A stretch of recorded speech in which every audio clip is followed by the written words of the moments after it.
অস্ত যাওয়া সূর্য, নদীর স্রোত, পেলে আসা সময় কখনো কারোর জন্য অপেক্ষা করে না। সময় তার সময়ের গতিতে চলতে থাকে। হয়তো এক সময় আপনি আপনার কাছে যা কিছু আছে তাও দিতে দিতে ক্লান্ত হয়ে পড়বেন।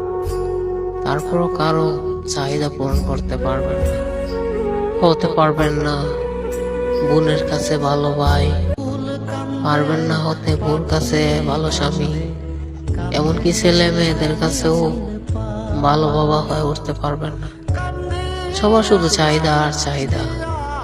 দিন শেষে বলবে, আসলে বাবার কাছে তেমন কিছু পাইনি। সেদিনই হবে আপনার জীবনের সবচাইতে গুরুত্বপূর্ণ দিন। সবাই আপনাকে নিয়ে মাতামাতি করতে থাকবে, সেদিনটা সাজানো হবে শুধু আপনাকে ঘিরেই। একসময় সবাই অস্ত্র জোড়া শিখত নয়নে, একটু আফসোস করার পর আপনাকে রেখে আসবে এমন এক অন্ধকার কুটিরে, যেখান থেকে কেউ কোনোদিন ফিরে আসে না।